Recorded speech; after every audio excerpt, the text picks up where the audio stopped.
The sky was unusually clear that night. 1,000 stars lit up the heavens like a silent orchestra, playing their eternal symphony across the darkness. But down on the ground, the world was unraveling. At the edge of the national park, nestled deep within the woods, a small group of friends had set up camp. It was supposed to be a weekend getaway, one last trip together before life pulled them in different directions. College, jobs, adulthood. None of them expected that the forest would become their only refuge from the horrors soon to descend upon the world. 17-year-old Liam Carter, the heart of the group, was the one who had planned the trip. With his quiet determination and natural leadership, Liam had a way of making people feel safe, even when everything was about to fall apart. Alongside him was Maya, a fiercely loyal friend with a strong sense of faith that had kept her grounded through life's toughest storms. She believed everything happened for a reason, even the unthinkable. Diego, the jokester of the group, had brought the good vibes and an endless supply of snacks, while Chloe, the quiet observer and survival enthusiast, had insisted on packing emergency gear just in case. The others had laughed. No one was laughing now. It started with a strange emergency alert on Chloe's phone, static, then a panicked voice, and finally, nothing. "Must be a test," Diego said, brushing it off. But Maya felt it first, a gnawing sense of unease she couldn't explain. "Something's wrong," she whispered, clutching the small wooden cross around her neck. As the sun dipped beneath the trees and the fire crackled in the center of their campsite, an unnatural silence fell over the woods. No crickets. No rustling branches. Even the wind seemed to be holding its breath. That's when they heard it, the groan. Low. Wet. Guttural. Liam stood up, flashlight in hand. "Probably just an animal," he said, trying to calm everyone down. But his voice trembled slightly.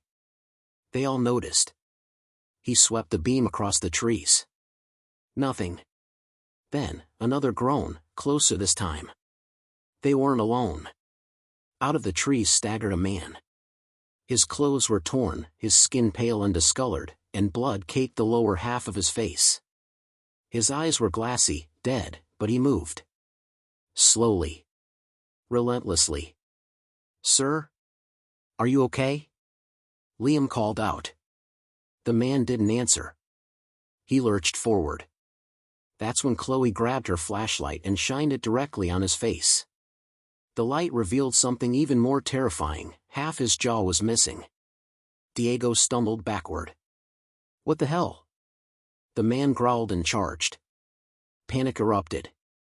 The friends scattered, grabbing what they could from the camp. Liam and Maya ran together, Chloe close behind.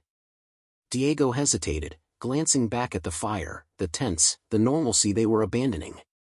Then came more groans. From the shadows, several more figures appeared, each more grotesque than the last. Bloodied, broken, but very much alive, in the worst possible way. Diego ran.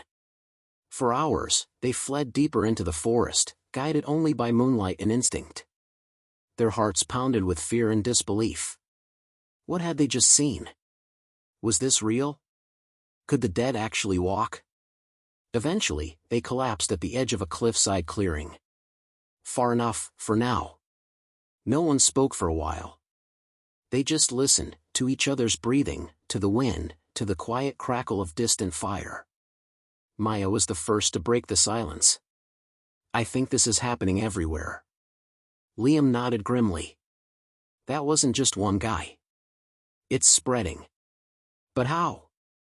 Chloe asked. "Is it some kind of virus? An attack?" "We didn't see any news." "The alert." "Whatever it is," Liam interrupted, "we need to survive the night. Then figure out where to go." Maya looked up at the sky. "We're exposed here." "Stars are bright," Diego added, trying to sound hopeful. "That's something, right?" Chloe checked the supplies they'd managed to grab, a half-filled canteen, a flashlight, a hatchet, and a bag of trail mix. Not nearly enough. Still, they had each other. As the stars burned overhead and the world descended into chaos, four friends huddled together beneath the open sky, not knowing if they'd live to see another sunrise. But one thing was certain, they were not going down without a fight. Because out there in the darkness, something had awakened.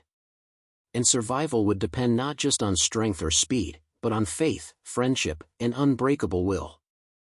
The morning sun crept over the treetops like a reluctant witness to the horror that had unfolded hours before. Mist clung to the forest floor, and everything felt eerily calm, too calm. Liam stirred first, rising slowly from the patch of grass where he'd finally dozed off. His back ached, and his muscles were tight, but his mind was already racing. Last night hadn't been a dream. The grotesque figures, the blood, the chaos, it was all real.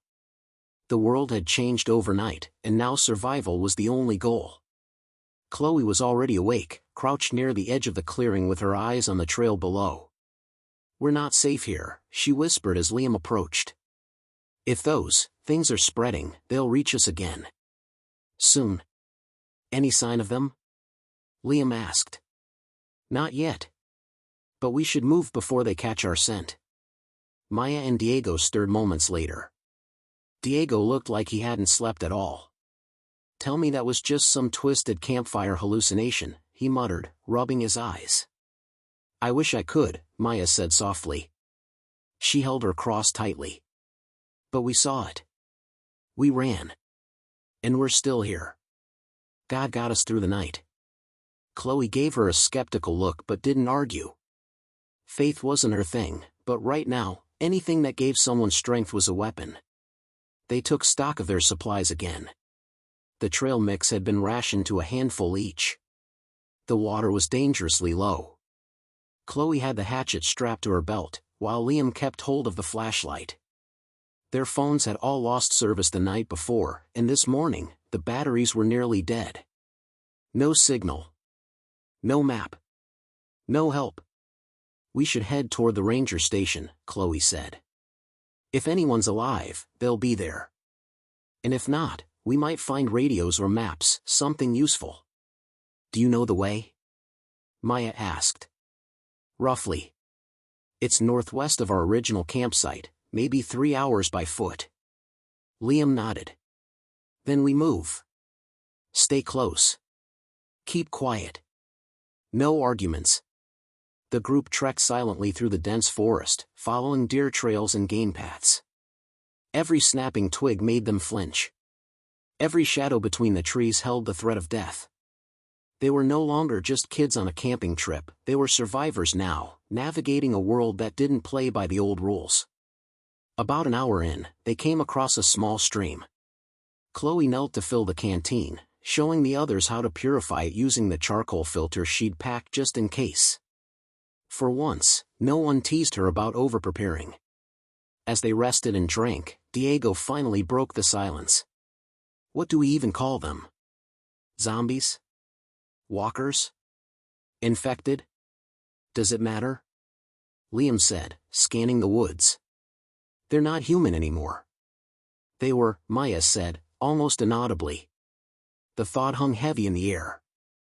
Whatever those things were now, they used to be someone with a name, a life, maybe even a family. That realization made them all shiver. Suddenly, a sharp sound echoed through the trees, a scream. High-pitched. Terrified. "Close." The group froze. Then Chloe spoke, "That came from the ridge." "Could be someone alive," Maya said quickly, already on her feet. "Could be a trap," Liam countered. "We don't know who, or what, is up there." "I won't just walk away from someone screaming for help," Maya said, her voice firm. Chloe hesitated, then sighed. "She's right. We can't ignore it." Liam weighed the risk. Time was precious, and noise could draw the undead, but he couldn't abandon someone either, not yet. "All right," he said finally. "We move fast. Quiet. And if anything goes wrong, we run." They ascended the ridge, carefully navigating roots and rocks. As they crested the hill, they saw her.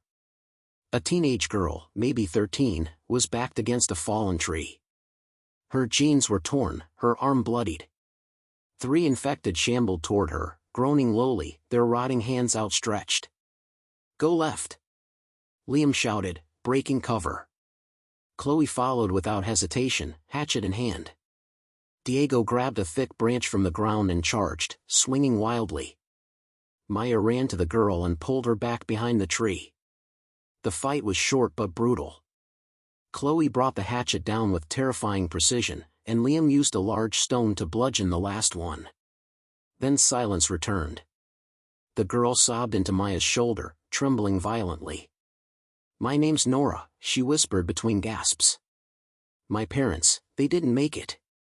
Liam looked at the others. Another person meant more mouths to feed, more risk, but also more reason to keep going. Then you're with us now, he said.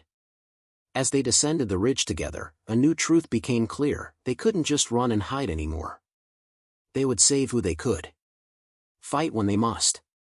And under the vast, uncaring sky, they would survive, not just for themselves, but for those who couldn't.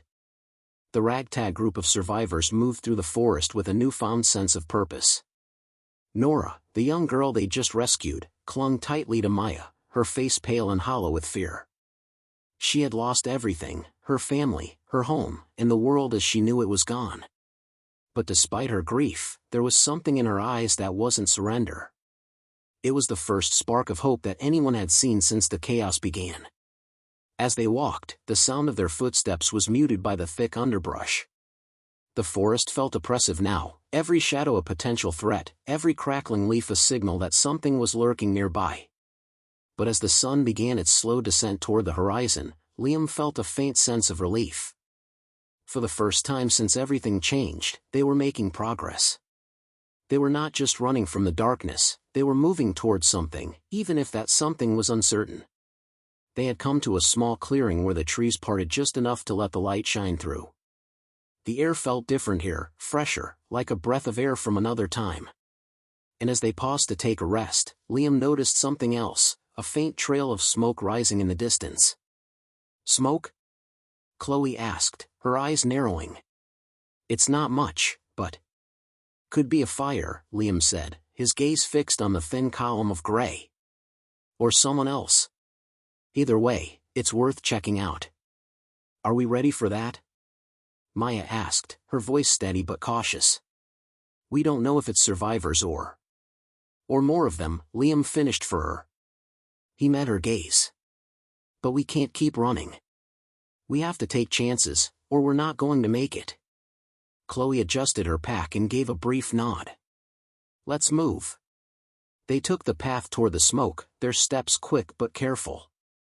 The forest grew denser again as they made their way, the sounds of birds and rustling leaves replaced by the occasional distant groan, but the noise of the undead felt farther away now. They pushed forward, step by step. As they neared the source of the smoke, the terrain became steeper.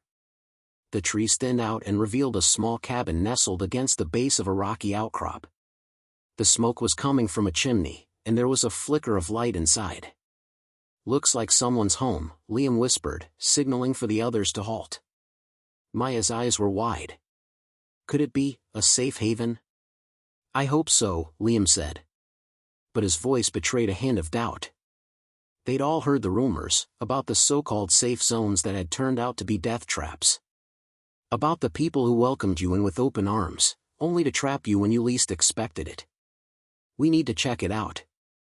But cautiously, Chloe said, her grip tightening on her hatchet. They circled the cabin quietly, each of them scanning the area for signs of life or danger. The front door was ajar, and faint light flickered through the cracks in the wooden walls. Liam led the way, his instinct sharp, his heartbeat loud in his chest. He reached for the door, slowly nudging it open. Hello, he called, his voice steady but careful. No response. Liam stepped inside, followed closely by the others. The cabin was small but well-maintained, clean and functional, with a wood-burning stove in the corner. There were signs of someone living here, canned goods stacked neatly in a corner, a stack of firewood by the stove, and even a bed in the corner, though the covers were hastily thrown aside, as if the occupant had left in a hurry. Hello? Maya repeated, her voice softer this time. Suddenly, a creaking noise came from behind the cabin. They all turned, and for a heartbeat, Liam's heart stopped. Another groan. From around the corner of the cabin, an infected man appeared. His eyes were milky white, his skin rotting away from his bones, but he moved steadily toward them, dragging one leg behind him like a forgotten doll. Liam's mind raced. Was he alone? Were there more? His grip tightened on the stone he'd kept in his pocket as a makeshift weapon. "Stay back," Chloe warned, stepping forward with her hatchet raised. The man was still a few feet away, but his movements were slow, uncoordinated. He wasn't a threat yet, but that could change in an instant. They had to act before he drew attention. Liam nodded sharply. "Take him down." In one swift motion, Chloe lunged forward, her hatchet crashing down with brutal force. The infected man crumpled to the ground, his body twitching for a moment before going still. "Is it over?" Nora asked in a small, trembling voice, clutching Maya's arm. "For now," Liam replied, his eyes scanning the shadows. "But we need to secure the cabin. Just in case."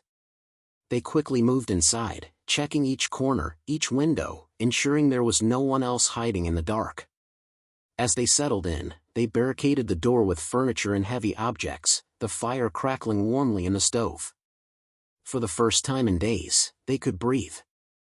Nora was the first to speak again, her voice filled with a quiet wonder. "We're alive," she said, looking around at each of them. "We're safe, for now." Liam allowed himself a brief smile. He wasn't sure if he believed it, but in that moment, it was enough to hold on to. Faith, friendship, and unbreakable will. It was the only thing that had brought them here, and it was the only thing that would keep them going. The warmth of the fire filled the small cabin, offering them a fleeting sense of comfort. They huddled together near the stove, eating what little food they had left from the trail mix and drinking from the last of their water. They were safe, for now. But Liam couldn't shake the feeling that it wouldn't last long. The world outside had become a trap, and no place, no matter how isolated, was safe forever. As the night deepened, the group settled into a quiet, uneasy routine. Diego was the first to fall asleep, his body slumped against the cabin wall. Chloe sat near the window, her eyes scanning the dark forest outside. Maya had her Bible open on her lap, quietly reading the verses that had always brought her peace. Liam, though, couldn't focus. He was too restless. The cabin had become a fragile sanctuary, but it felt more like a ticking clock, each passing second reminding him that it wouldn't take long before the infected found their shelter. The groans they'd heard earlier still echoed in his mind, haunting him. They had killed the one they'd seen outside, but how many more were out there? How many more would come? Then, there was the matter of the smoke they had seen earlier. It was too thin to be from a large fire. Had someone else seen it? Were there more survivors nearby, or was it another trap, another illusion of safety? He stood up, careful not to disturb the others. As quietly as he could, he grabbed his pack and slipped out the door. The chill of the night air hit him like a wave as he stepped into the clearing. He needed to check the area again, make sure they hadn't missed something. The forest was eerily still. Even the usual night sounds, rustling leaves, chirping insects, had gone silent. The air felt dense, like it was holding its breath. Liam moved cautiously, his eyes flicking from shadow to shadow. He reached the spot where they'd seen the smoke rise earlier, but now, it was gone. The clearing was empty. The air smelled faintly of burning wood, but it was faint enough to be nothing more than a memory. He stood still for a moment, listening. The wind picked up slightly, rustling the treetops, but there was no other sound. No groans. No shuffling. It wasn't enough to reassure him, though. He turned back toward the cabin, but as he did, he froze. There, at the edge of the trees, were two figures. They stood perfectly still, their faces obscured by the shadows of the night. Liam's heart stopped. For a long moment, neither side moved. The figures didn't make a sound. Were they survivors? Were they infected? "Liam," a voice called out softly from behind him, cutting through the silence. It was Maya. Liam's pulse quickened. He turned his head briefly to see her standing at the door, her worried expression illuminated by the flickering firelight inside. Then, in that instant, the figures moved. They were infected. Liam didn't hesitate. He lunged forward, racing toward the cabin with everything he had. His heart pounded as adrenaline flooded his veins. The figures behind him didn't waste time, they were fast, hungry. "Get inside. Now!" Liam shouted as he reached the door, slamming it shut just as the infected neared. Maya was already moving. "Diego! Chloe!" she cried. The others quickly jumped to their feet, grabbing whatever they could find to block the door. Diego fumbled for the heavy furniture, while Chloe grabbed the hatchet. They worked quickly, the sound of the door rattling as the infected pounded on it. "Is anyone else out there?" Diego asked, his breath ragged. "No one that's alive," Liam said, panting. "Just 2 of them. But I don't know if they're alone. We've got to be ready. They're not going to stop." The door groaned under the pressure, and Liam knew they couldn't hold out for long. The infected weren't strong, but they were relentless, and sooner or later, they would find a way inside. Maya grabbed Liam's arm, pulling him back from the door. "Liam," she whispered urgently, her face pale. "We need to leave.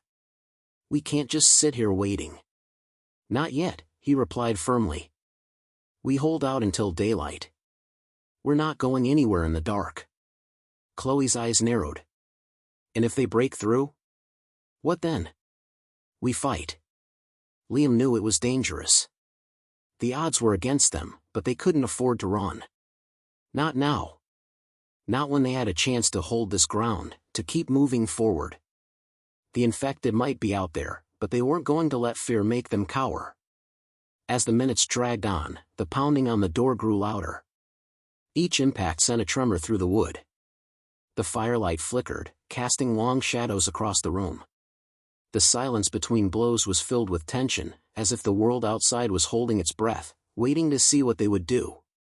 The group huddled together, hearts racing, preparing for what would come next.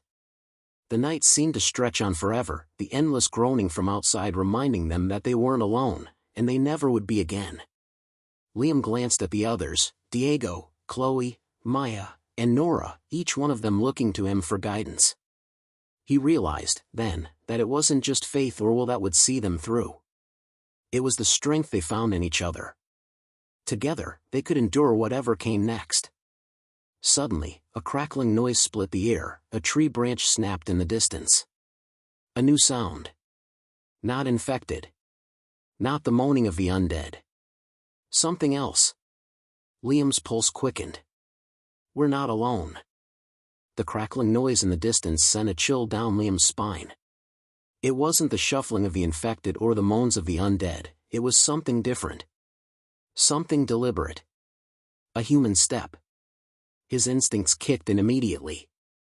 He raised a hand, signaling to the others to be quiet, and they all froze, listening intently. The pounding on the door from the infected outside continued, but the sound from the woods was unmistakable, a deliberate movement, cautious but purposeful. Liam moved silently toward the window, peering through a gap in the curtains. His heart raced as his eyes scanned the edge of the forest. At first, he saw nothing. The trees stood motionless in the pale moonlight, casting long shadows that seemed to stretch across the clearing. Then, he saw it, a figure, cloaked in darkness, moving carefully between the trees. He couldn't make out the details, but the figure was too purposeful, too controlled to be an infected. "Someone's out there," Liam whispered, his voice low but urgent. Chloe immediately grabbed her hatchet, her eyes flashing with resolve. It could be a survivor. Or a threat. We need to be ready either way. Maya stepped closer to Liam, her brow furrowed with concern. "What do we do?" Liam didn't answer right away. His mind was racing. They needed to decide fast. The infected were still pressing against the door, but the figure outside was a potential ally, or a danger. If it was another person, they couldn't afford to make the wrong choice. "We wait," Liam said finally. "Let's not make any sudden moves. We'll see what they do." The group nodded, instinctively knowing the gravity of the situation. The tension in the cabin was palpable. Even Nora, usually so quiet, clung to Maya's side, her wide eyes locked on the door. The pounding from outside grew more frantic, but the figure in the trees remained motionless. Liam's fingers curled into fists. His mind buzzed with possibilities. This could be their ticket to survival, or it could be another trap. The world had become so unpredictable. Trust was a luxury they couldn't afford. Minutes passed, each one stretching longer than the last. The figure remained out of sight, but the sounds of their movement were still faintly audible, a rustle of leaves, a soft snap of twigs underfoot. Liam waited, hoping for a sign. Suddenly, the figure stepped into the clearing, emerging from the shadows. The moonlight illuminated their face for the briefest of moments, a young man, perhaps in his late 20s, with rugged features and a weathered look that spoke of someone who had been surviving for far too long. His eyes flicked toward the cabin, locking onto the window where Liam was standing. For a long, heart-stopping moment, neither of them moved. Then, the man took a cautious step forward, his hands raised in a gesture of peace. "Hey," he called softly, his voice rough but calm. "I don't want any trouble." Liam's heart skipped a beat. Was this a trap? A survivor, or a predator pretending to be one?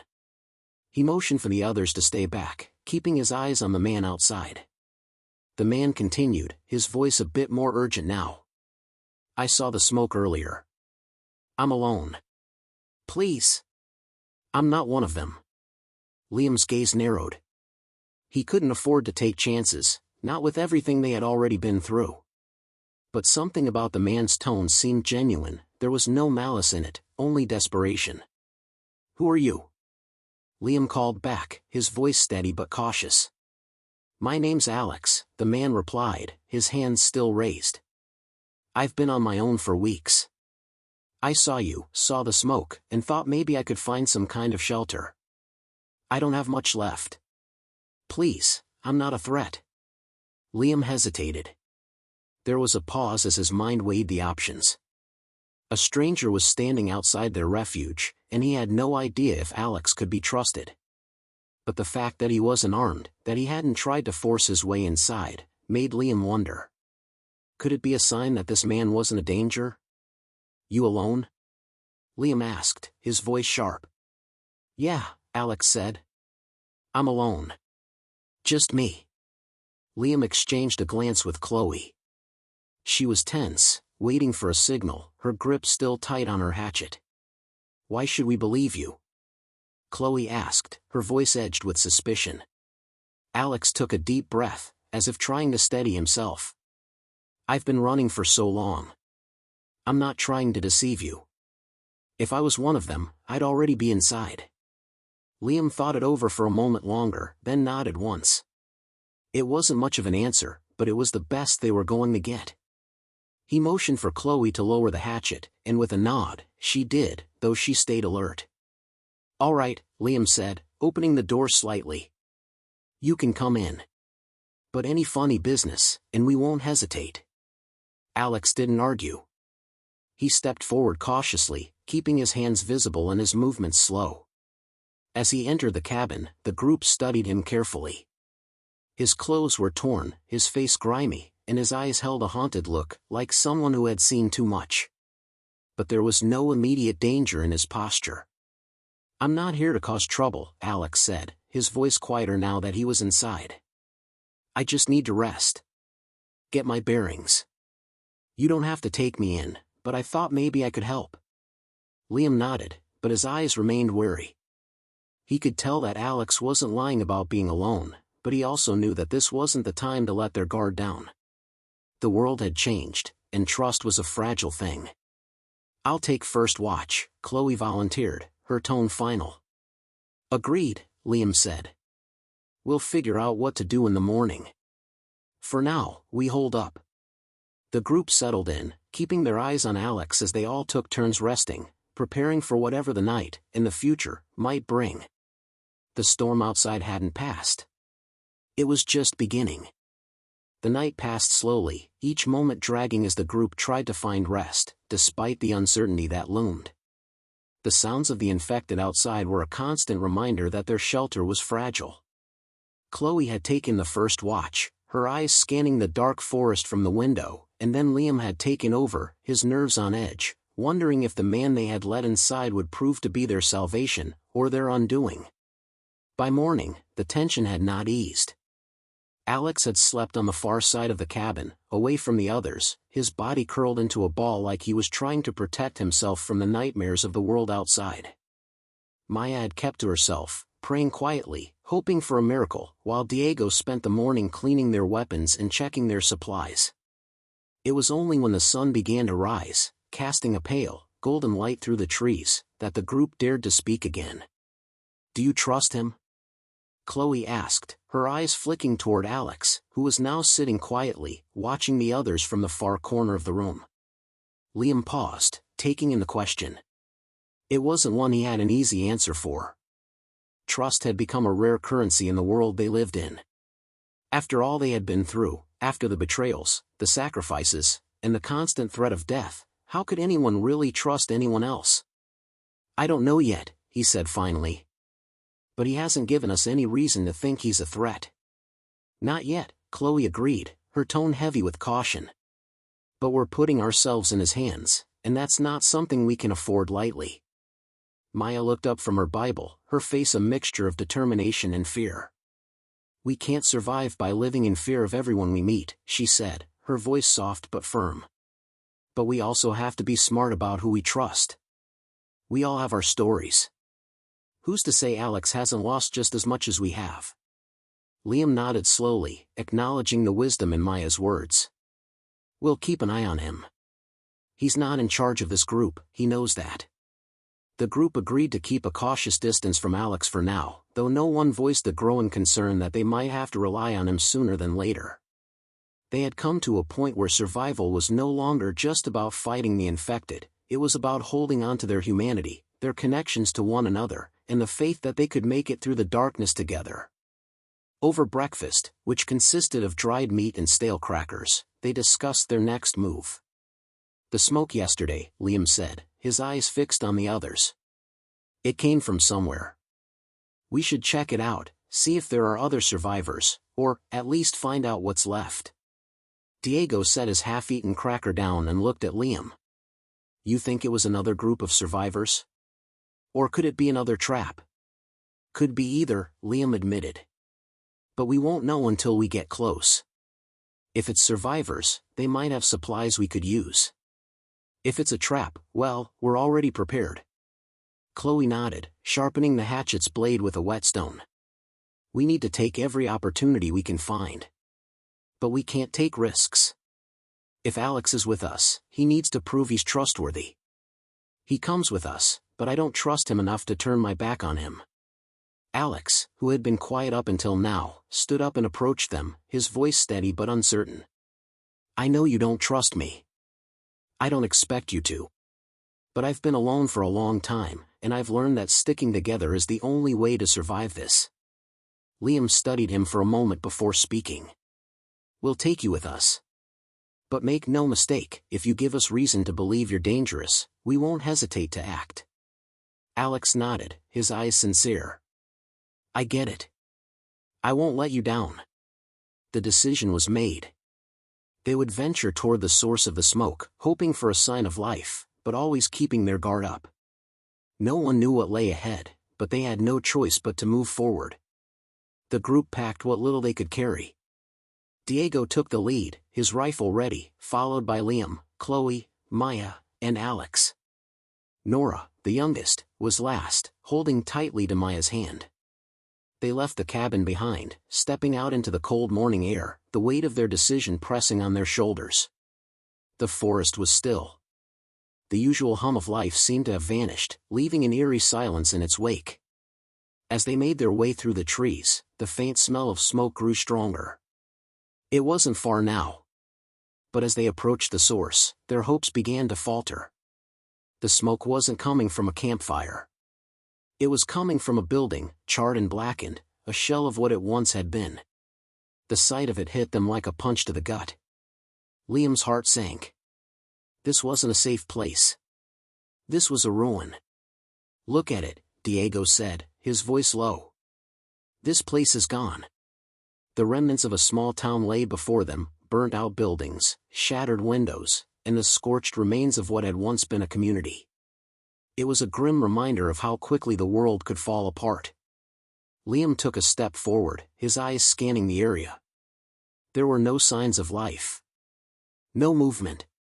No sounds. Just the ashes of a place long forgotten. We can't stay here, Liam said quietly. There's nothing left. As they turned to leave, a rustling noise caught their attention. A figure stumbled from behind one of the burned buildings. A woman, her clothes torn and dirty, her face gaunt and pale. She looked like she had barely survived.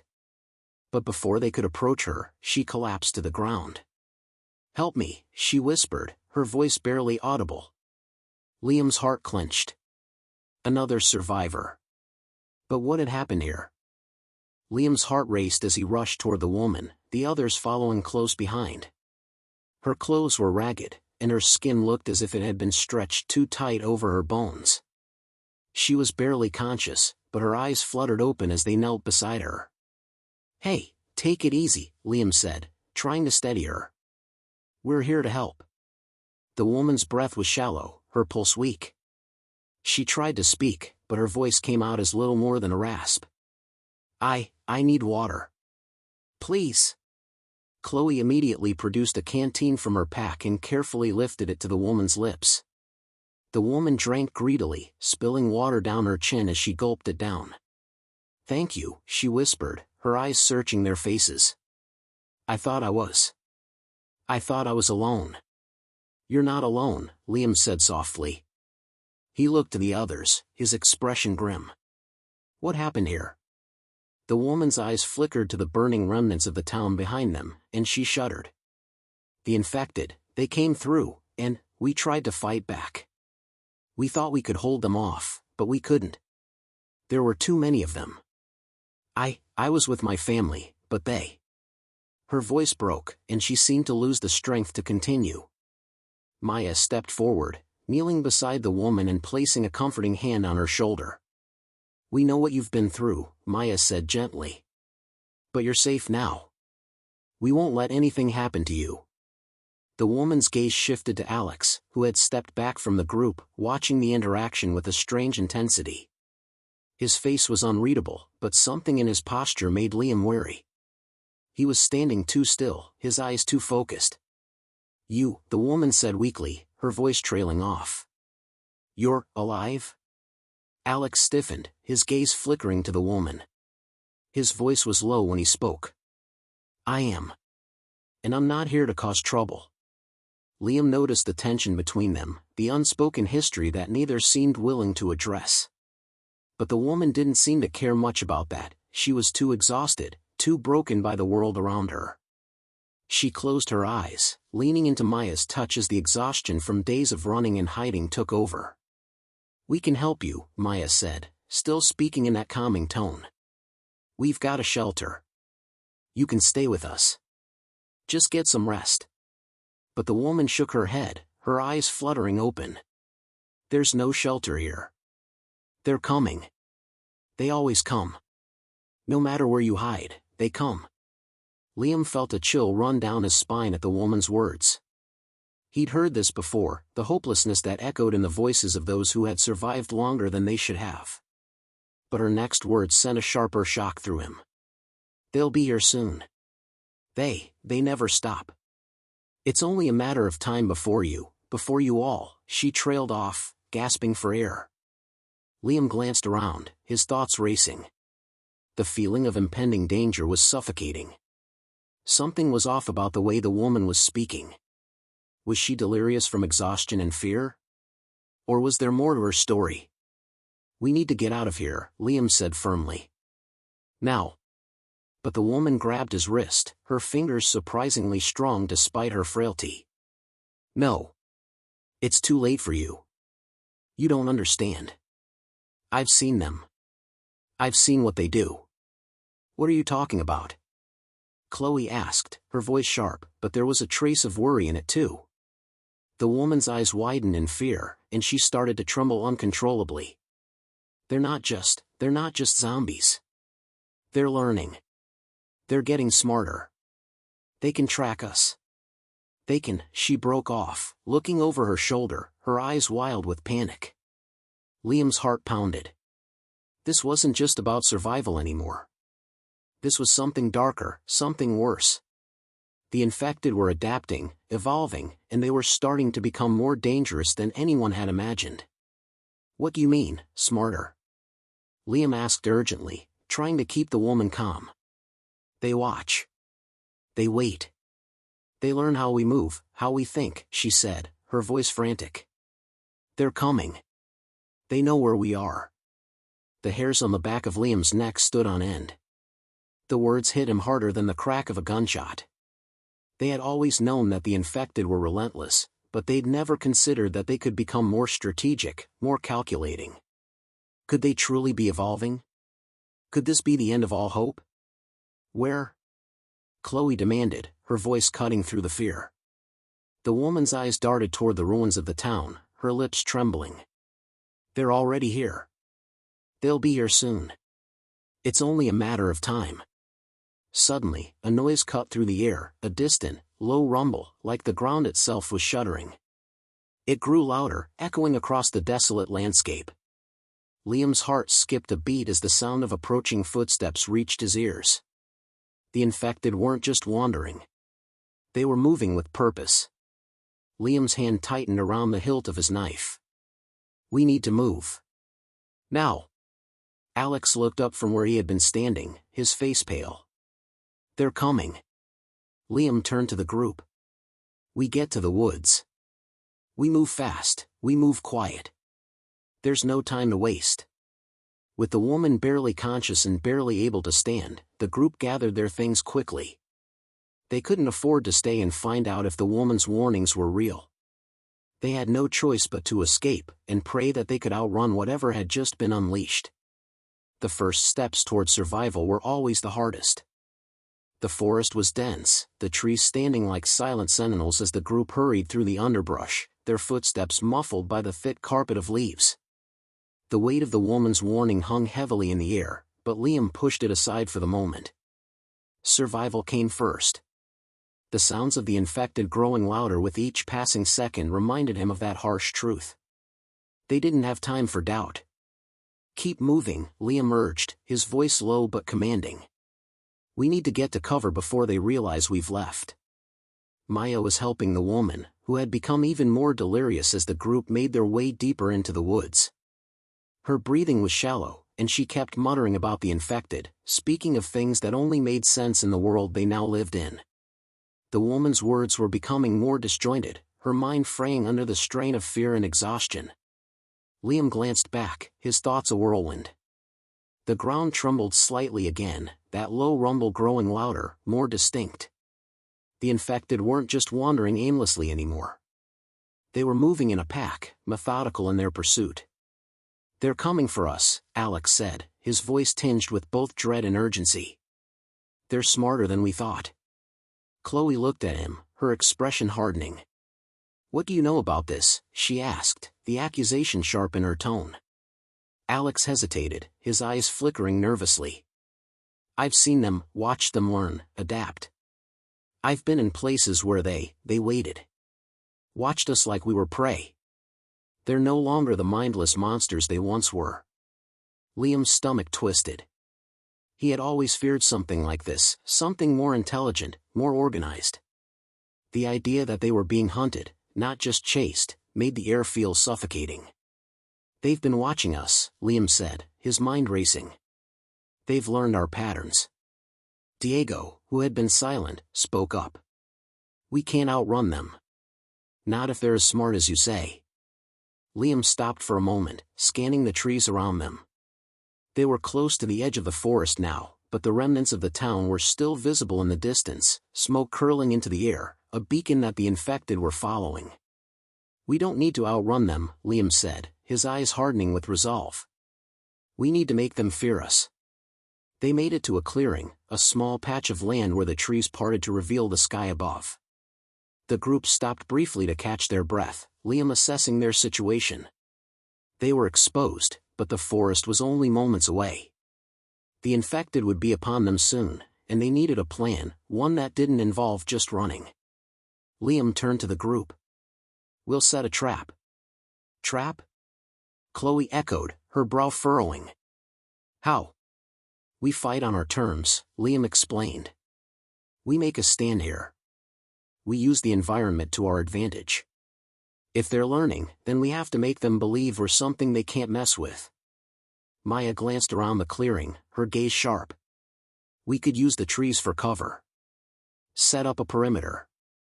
"Exactly," Liam said, a fire sparking in his eyes.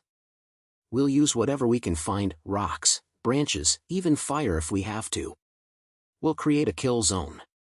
Chloe nodded, her expression now one of determination. "Let's do it." The group immediately went to work, splitting up to gather materials. They set up barriers with fallen logs and branches, creating a rough perimeter.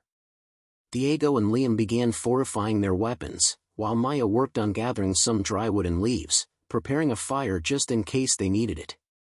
Alex helped, his hands quick and steady, though Liam still didn't fully trust him. He was glad for the help, but he couldn't afford to relax. There was too much at stake. "We're running out of time," Chloe said, glancing nervously toward the distant sound of movement. Liam gave a firm nod. "It's now or never." As the last of the preparations were made, the group huddled together, their backs pressed against the protective barrier of trees and branches. The sun was setting, casting a crimson glow across the sky, and the air was thick with tension.